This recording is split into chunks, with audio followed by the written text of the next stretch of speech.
And she was really pretty, Mommy. She had long red hair, and Daddy bought her a sparkly necklace. Emma continued, innocently spooning her pasta as my husband David's face grew increasingly pale. I watched him squirm, pretending to be absorbed in my own dinner, while our 8-year-old daughter unknowingly exposed his secret.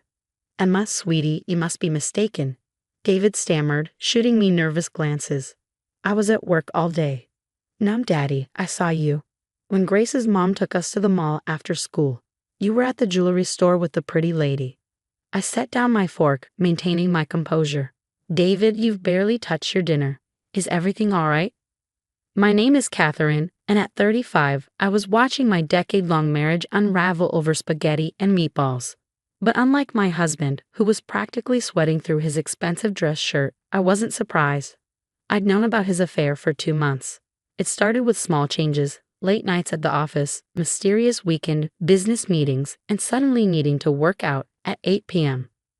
Classic signs, really, but the confirmation came from our joint credit card statements, charges at high-end restaurants on nights he claimed to be working, hotel bookings disguised as business expenses, and jewelry store purchases that never made their way to me. Emma, honey, why don't you go play in your room for a bit?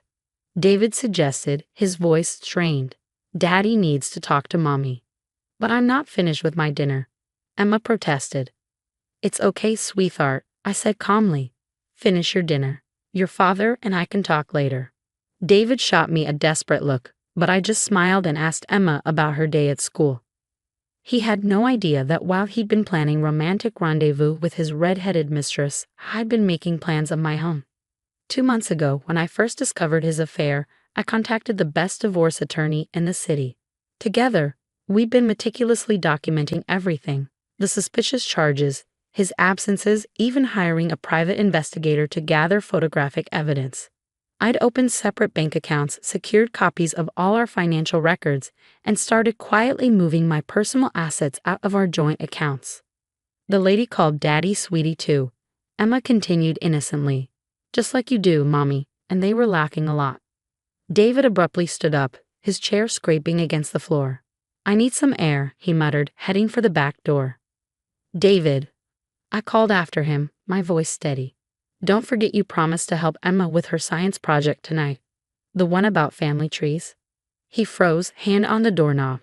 The family tree project, due tomorrow, where Emma had to present about her family to her 3rd grade class. The same class that redhead Melissa's daughter attended. The same Melissa who worked as his executive assistant and was now apparently shopping for jewelry with my husband. I'll be back soon, he stammered, practically running out the door. I helped Emma finish her dinner, listening to her chatter about school and friends, including casual mentions of Miss Melissa's daughter, that made the whole picture crystal clear. My daughter had unknowingly been my best source of intelligence over the past months, dropping innocent comments about seeing Daddy at various places with her friend's mom. After tucking Emma into bed, I sat in our home office, reviewing the latest email from my attorney. Everything was in place. Documentation of David's affair, financial records showing his misuse of our joint funds, and evidence of his attempts to hide assets. Tomorrow, he would be served with divorce papers at his office, right in front of his precious Melissa. My phone buzzed with a text from David. Working late tonight. Don't wait up. I smiled, typing back. Of course, honey. By the way, Emma did such a wonderful job on her family tree project. She even included a picture of you and Melissa from the mall today. Her teacher will love it. There was a long pause before my phone started ringing. I let it go to voicemail, instead opening my laptop to finish some work. As the CEO of my own marketing firm, I had built a successful career while David climbed the corporate ladder. He had no idea that I'd already secured my company's assets and documented how he tried to use our joint accounts to fund his affair. The front door burst open 20 minutes later.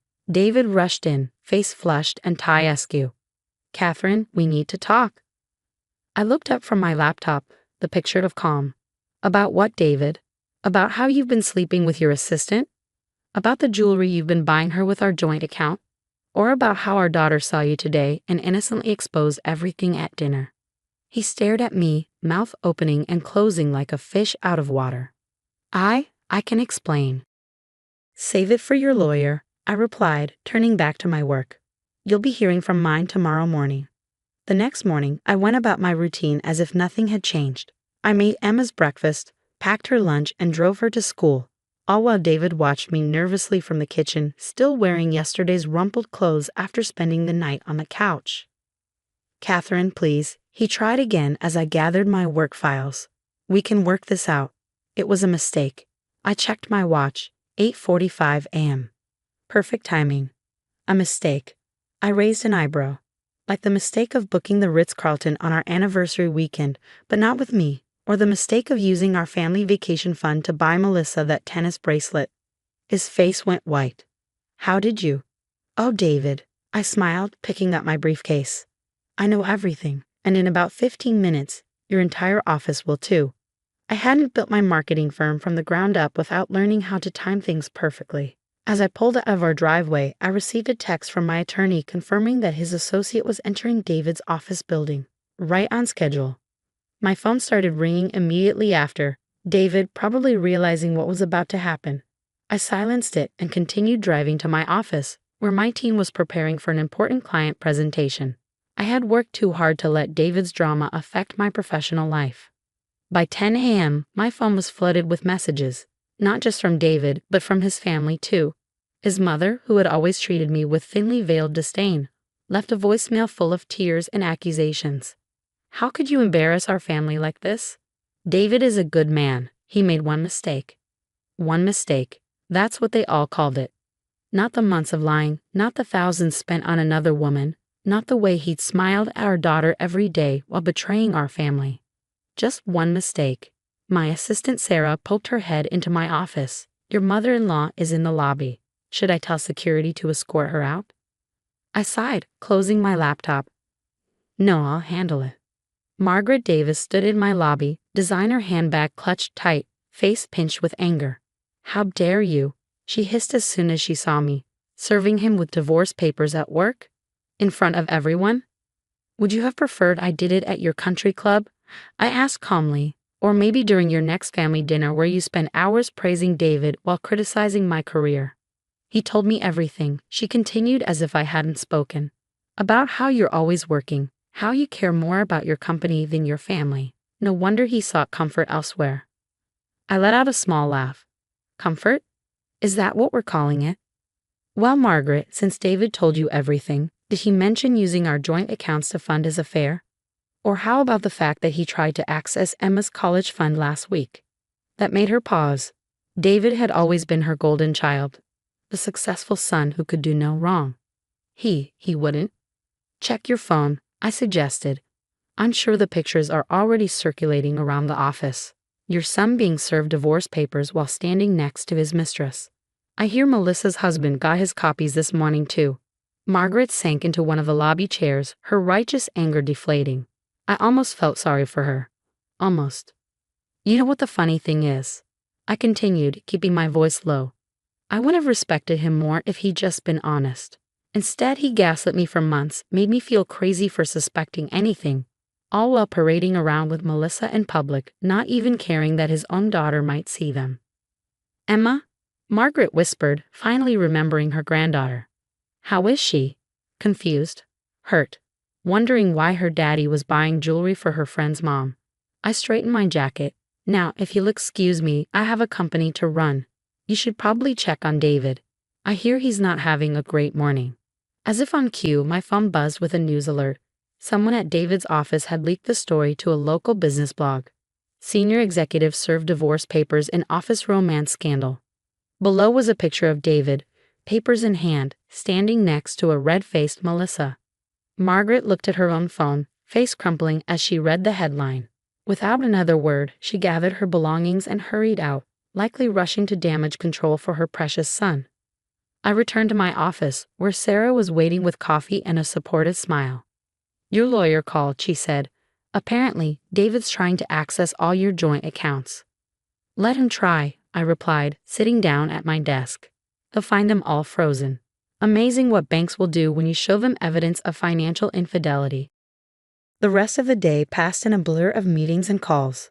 I focused on work, on my clients, on anything but the drama unfolding across town. By the time I left to pick up Emma from school, I had 3 missed calls from David's lawyer and a text from Melissa herself.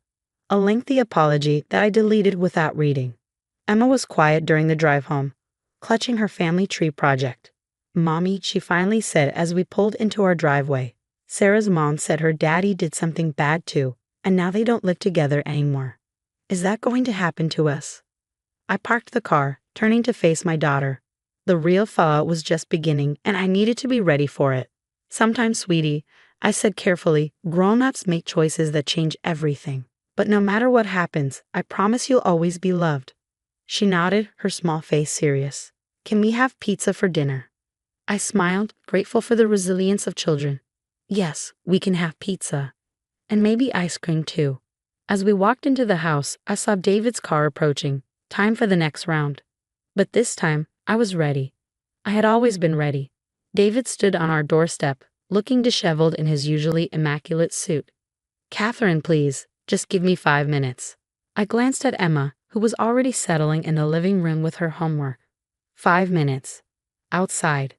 We stepped onto the porch, maintaining a careful distance between us. The man I'd spent 10 years loving now looked like a stranger, his polished facade crumbling under the weight of his exposed lies. "You've ruined everything," he started, running his hands through his hair. "My reputation, my career. Melissa's husband is threatening to sue the company." I couldn't help but laugh. "I ruined everything." "That's rich, David.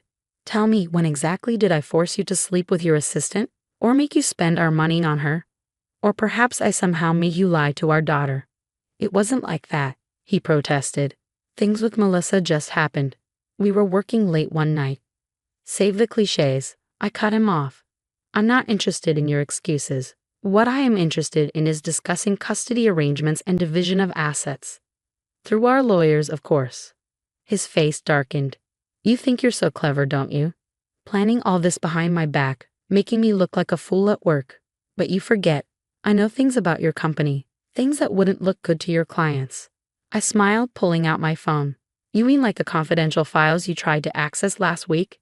The ones you thought you could use as leverage? Check your email, David. You'll find a cease and desist letter from my corporate attorney." He stared at me, realization dawning. "You knew. All this time you knew." "I built my company from nothing," I said quietly. "Did you really think I wouldn't protect it? That I wouldn't notice when my own husband tried to steal corporate secrets?" Inside, I could hear Emma talking to someone, probably on the phone with her grandmother. Margaret, no doubt trying to damage control from all angles. "What do you want?" David finally asked, deflating. "Money? The house." "I want what's fair," I replied. "And I want you to be a better father than you've been a husband. Emma deserves that much." As if on cue, our daughter appeared at the door. "Mommy, can we order the pizza now?" "Oh, hi, Daddy."